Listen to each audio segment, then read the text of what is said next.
Hello, this is Tifa85, back with another episode of Let's Play CIMA the Enemy. As you might see, we've warped time and space so that I can showcase some very important parts of the game. Hit the start and you'll get this menu. What we want is in the center here. This is our items menu. As you can see, I have one of every item type that we start the game with, and through some recycling was able to get some other consumables. I'm going to show you here what each of the items do. This is our item ring. What we do is you push the B button when you're in combat, and you can bring this up. It allows you to use consumable items on enemies. Over here, we have 4 accessory slots that will be filled later in the game, but as of now, we don't have any accessories besides this good old defense and status shields. The first 3 items here are my potion A's, B's, and C's. A lot of people make these, Jean and Eberly make these, and Jean only makes these. They're used for healing. 10 hit points, all your hit points, 10 for everybody. I can't show them off because, frankly, it would get boring just watching me get hit for 1 piddly hit point a pop till I can show one off. Nor can I show this off. This is a restore. Restores are used for status elements, but there's nothing in this dungeon that casts status on you. If you hit select, you can see information on it. So I'm going to show off some stuff with the B button first. This is a Shake A. It does damage to all enemies on screen. Light damage, but that is a Bomb A. It is good for damaging things by throwing. Now that's a mine. If we place the mine and not get too close to the monster, you could allow it'll step on the mine and blow up. However, placing it has risks as the monster doesn't walk on it and it won't blow up. This is a lightning enhancement. You can shoot. So you can shoot lightning from your sword, however, it only does 1 hit point a pop. And if you get hit, no more lightning. So I was hitting 2 hit points a pop without the lightning. Now let's try this. Power up. Now I'm hitting for 3. Gives me 1 more bit of power. It would be a lot more useful than it is, but if you get hit, you lose that too. Back to hitting for 2. Let's try our letter B's.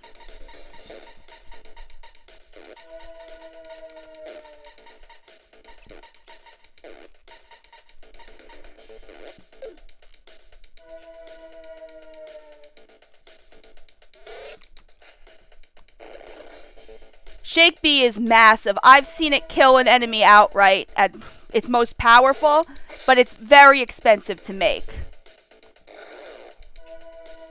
I've seen Bomb Bs do a lot more than 10 damage.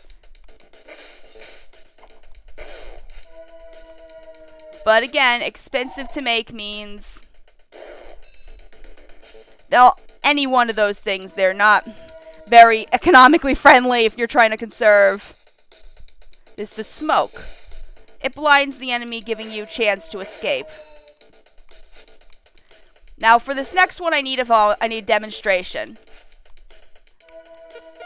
Here we have Doug and Aleda. They're the slowest members of the team on account of them being in their 60s. How about we use this? All dash. Not very fast, but compared to what they were going, it has a time limit though, so I've usually seen it last about a floor and a half. Now for this. This is a defense shield and a status shield. You equip them here. Defense shield protects you against 1 physical attack. Status shield protects you against 1 status attack. I can't actually show that off because there's no status, but if the enemy would attack me, Ivy.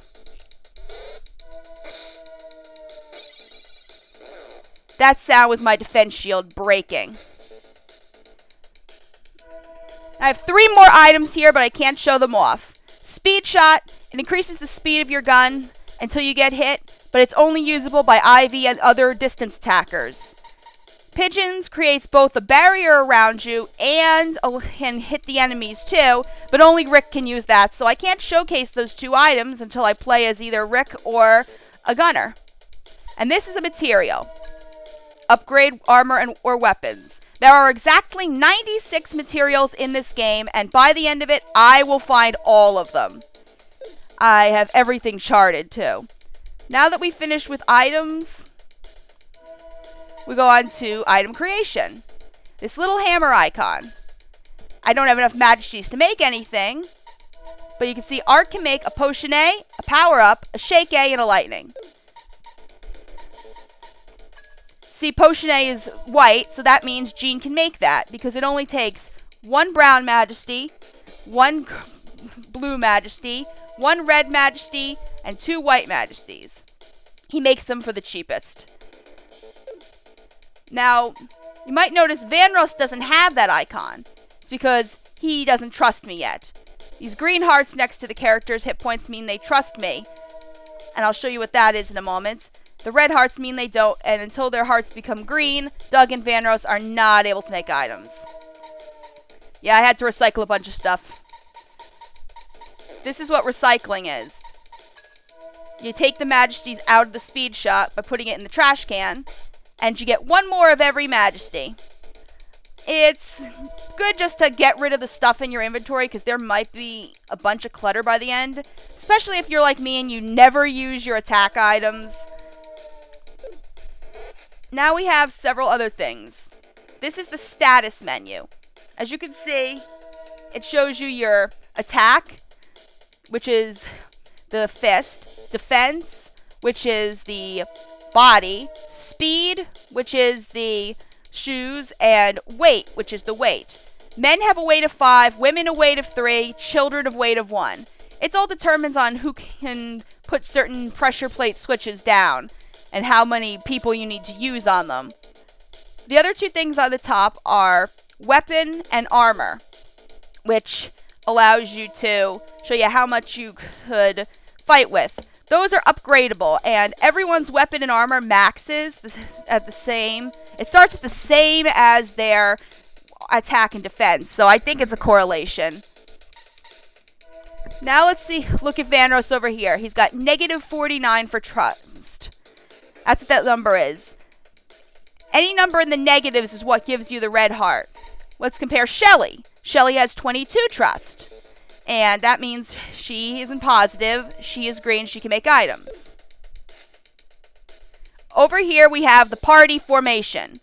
If you're at the beginning or at the end of a floor, as being by a door or stairs or whatever, you can change where the characters are. We are not all... Some of our characters are at the end of the floor, but no, actually they're not. I had to put them on a plate. But I'll be doing this enough throughout the game that you'll get to see it in due time.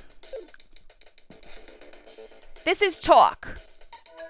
You can talk to the characters. They'll give you little bits of, you know, what they feel about the situation. Sometimes they can give you a hint as to what they want to do. But sometimes they're just going to tell you general things. A lot of people will tell their opinions. Some of them are particularly amusing, and I'm going to showcase some trust conversations off. Just the ones I think are kind of fun. Not anything that has nothing to do with stuff. Finally, we have this screen. This is our options screen. We can save and continue, which will allow you to put a save game down and continue later. Or we can save and quit, which will take us back to the title screen. We can go to the entrance, which will... It does this. See, now I'm at the entrance to the floor the way I came in, which was the back way. Hit the wrong button there. Go to the title screen. Will just take us back to the title so we could start over and load our game if we really screwed up. And text speed, it can be normal or fast. I'm going to keep it on normal on the sole fact that I want to show some of the conversation off, even though I tend to read very fast and I might go a little fast. But just so you can see, I have a better chance to read, I'm going to keep it at normal. Well, that goes for our tutorial episode. Join us next time on CIMA the Enemy as I reload my state from the beginning of the room and go back to actually doing the level normally. See you later.